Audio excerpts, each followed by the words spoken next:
Vamos lá, pessoal. Tudo bem com vocês? Então, nesse vídeo nós vamos trabalhar os elementos do capítulo 7. Você é o que deseja ser.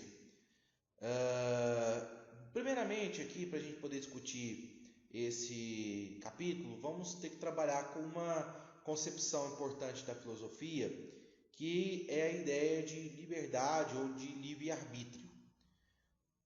Além da razão, obviamente, né, que é uma capacidade que as outras capacidades humanas derivam, né, a liberdade é uma característica muito importante a respeito da existência e da vida humana. Né? Pare e pensa, quantas escolhas, quantas decisões nós tomamos ao longo da nossa vida. Quantas escolhas fazemos todos os dias, né? Então, esse fato da gente poder escolher, né, de exercer o nosso livre-arbítrio, é algo extremamente importante para a nossa existência. A gente pode escolher ir para um lugar ou não, a gente pode escolher seguir uma determinada carreira profissional, a gente pode escolher as nossas amizades, né? Enfim, então, aquilo que nós nos tornamos na nossa vida é fruto exatamente das nossas escolhas. Você está em um determinado momento da sua vida e ninguém é responsável, né, por o que você está passando. É você mesmo. É você que faz essas escolhas. Logicamente que existem condições, né, materiais, condições subjetivas que induzem uma escolha. Mas no final das contas, é você que vai escolher o que quer ou o que não quer, né? Então, as escolhas, elas são importantes, né? E elas são responsáveis por aquilo que nós nos tornamos hoje, tá? O que nós queremos para a nossa vida, o que escolhemos para a nossa vida, obviamente, né, se relaciona com as condições objetivas e com as condições materiais ao qual nós estamos inseridos, né? Lógico que as condições da vida elas induzem uma determinada escolha. Exemplo que eu sempre dou: você tem num dia que está fazendo um calor escaldante, você tem ali uma tigela, né, uma taça de sorvete e um prato com sopa borbulhante, né? Há uma tendência natural a que você escolha o sorvete. Mas se você escolher a sopa, problema algum, a escolha é sua. Mas há uma condição ali, né, que orienta a escolha. Independentemente da escolha, você é o responsável, né? Você não vai poder falar, não, eu comi a sopa, passei mal porque estava fazendo calor. Não, você sabia que estava fazendo calor. Por que você comeu a sopa então? Tá? Então, as escolhas, elas são responsáveis, elas nos tornam aquilo que nós somos hoje, tá? E para fazer essas escolhas é necessário a gente apurar os nossos sentidos, a nossa percepção do mundo, tá? Ou seja, será que aquilo que eu vejo, será que aquilo que eu sinto realmente corresponde à realidade? Vamos te dar um exemplo? Quando você olha no espelho, né? Você vê ali o seu reflexo. O reflexo é realmente o que você é? Ou esse reflexo capta somente a casca, aquilo que está por fora? Lógico que o reflexo ele capta somente aquilo que está por fora, né? O ser humano é muito mais do que a aparência, né? A nossa essência, ela não é somente a nossa aparência, ela é os nossos sentimentos, a nossa personalidade, né? Então, enquanto você se olha no espelho, você não consegue captar isso. Eu vou te dar um exemplo que você vai entender, inclusive um exemplo que envolve um filme do ano passado que gerou muito debate, um filme muito interessante. Não recomendo ainda para vocês, porque pela faixa etária, né, é um filme muito pesado, mas mesmo assim eu acho que alguns já assistiram, que é o filme do Coringa, né? E esse filme ele trabalha justamente com essa questão. O personagem principal, né, é um palhaço, né? Que teoricamente, quando você olha para um palhaço, você imagina o quê? Uma pessoa alegre, divertida, né? Mas por baixo da maquiagem, né, do personagem do palhaço, o Coringa é um cara com problemas mentais graves, né? E com uma percepção de realidade totalmente distorcida. Inclusive no filme ele vai ficando cada vez mais louco, né, a ponto de cometer várias atrocidades. E o filme discute justamente isso, como a nossa sociedade hoje ela vende uma aparência que não é. Então você entra nos Instagrams e nos Facebook da vida das pessoas, você vê pessoas felizes, amáveis, momentos divertidos, mas os consultórios de psicologia e psiquiatria estão lotados de pessoas depressivas, de pessoas com problemas psicológicos, porque essas pessoas vendem uma imagem que não são, né? Não é nada errado da gente ser triste, fracassar, errar, porque isso faz parte da vida. Mas a gente vive hoje uma sociedade onde isso não pode ser externalizado. Vou contar uma outra história para vocês. Uma vez tinha uma cidade, um circo famoso estava se apresentando nessa cidade, e nessa cidade tinha um médico, um psiquiatra famoso também.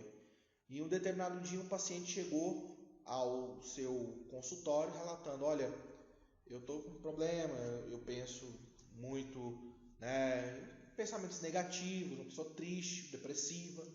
E aí o médico falou: olha, eu vou te receitar os remédios que você se divirta. Por que você não vai ao circo? Nós temos lá no circo, né, o grande palhaço, que era o Pagliatti, né, que era um palhaço famoso e tal. Por que você não vai lá assistir o espetáculo para você se divertir e se sentir melhor? Aí o cara virou para o médico e falou: mas doutor, eu sou Pagliatti, eu sou o palhaço, né? Ou seja, aquilo que as pessoas aparentam ser nem sempre é o que elas realmente são, tá? Bom, partindo dessa reflexão, vamos pensar alguns aqui filósofos que trabalharam esse complexo elemento, né? Que é o Sócrates, primeiro, grande filósofo da Grécia Antiga, tá? Que ele dizia o seguinte: antes de você conhecer o mundo, tentar conhecer outras realidades, nós temos que nos conhecer, né? A famosa máxima: conhece-te a ti mesmo, né? Ou seja, a sua imagem no espelho, ela não é o que você é, né? Você tem que entender que a sua formação como pessoa e como indivíduo, ela vai muito além das aparências, tá? Para um outro pensador que é um escritor, né, Eduardo Galeano, somos o que fazemos, mas somos principalmente o que fazemos para mudar o que somos. Parece uma frase bem confusa, mas ela quer dizer o seguinte: essa frase ela pode parecer complexa, né, num primeiro momento, mas ela diz que nós somos frutos das nossas escolhas. Cometemos erros, mas existe a possibilidade de a gente mudar, de a gente consertar esses erros. E o erro é normal. O erro ele faz parte do processo. Para você chegar ao que você é hoje, você passou por diversas situações da sua vida onde foi necessário um erro para que você aprendesse, né? E não cometesse esse erro novamente. Infelizmente, nós temos pessoas que, mesmo diante do erro, insistem no erro ou fingem que o erro não existe, né? Mas isso aí é uma outra discussão.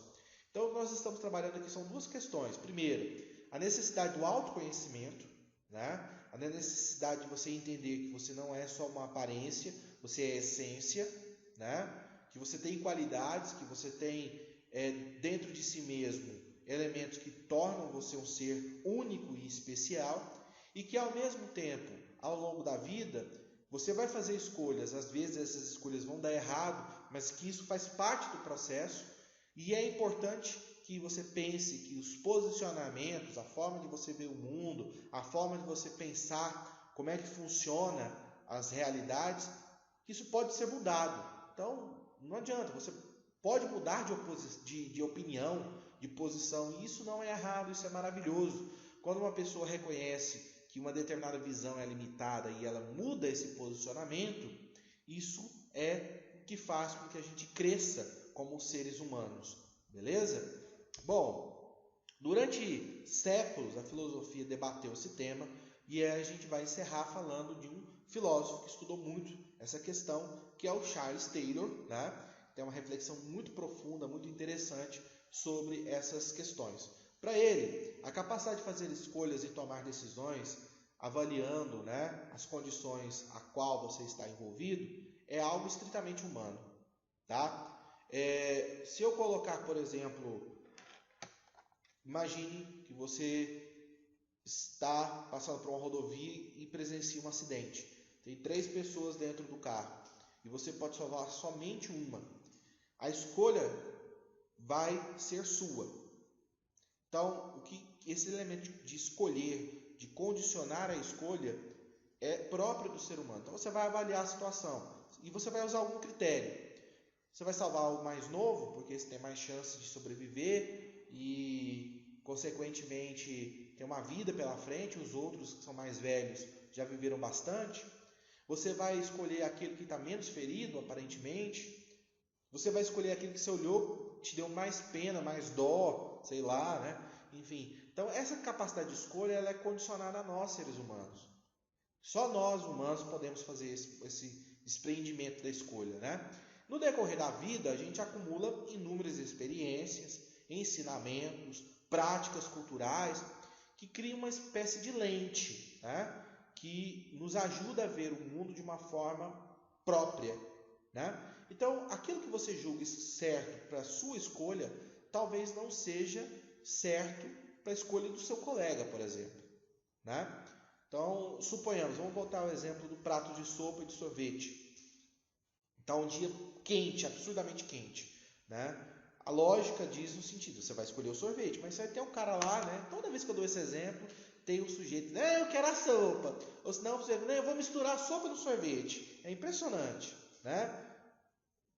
A escolha desse sujeito é a lente dele. Ele está vendo a realidade de uma forma que você não vê. Para mim não faz lógica nenhuma. Num dia quente, né, 35 graus, um calor lascado, você vai ter uma pratada de sopa borbulhante. Você vai dar uma sapituca, como diz minha mãe, né? Vai passar mal. Se o cara escolheu isso, ele está olhando aquela realidade com o olhar dele. E esse olhar é direcionado pela cultura, pela formação pessoal, né? Pela como essa pessoa ela enxerga o mundo. E essa forma de enxergar o mundo, essa lente que eu estou falando, ela é própria de cada indivíduo. Cada indivíduo tem a sua, né? Então, esse horizonte pessoal, ele dialoga, né? Essa forma de você enxergar o mundo, ela dialoga com uma estrutura que já é pré-existente, que é a cultura, a qual você está inserido. Então, a forma de você ver um determinado comportamento, julgá-lo, né? Depende da cultura, da sua formação como indivíduo, né? E isso tudo, essa dinâmica entre esses dois horizontes, tanto pessoal como cultural, faz com que você tome essa decisão e essa escolha.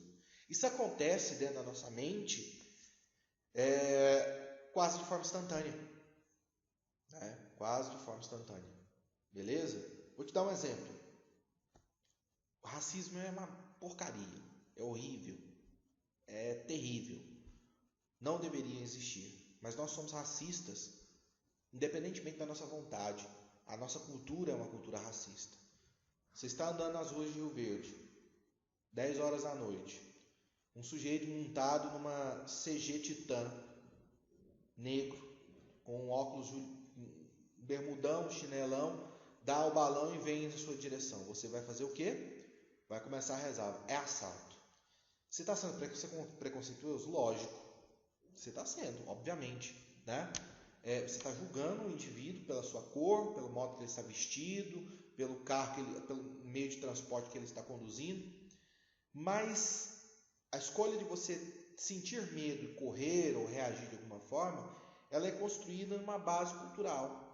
Porque a gente culturalmente associa criminalidade, a gente associa violência ao perfil dessa pessoa que eu acabei de descrever.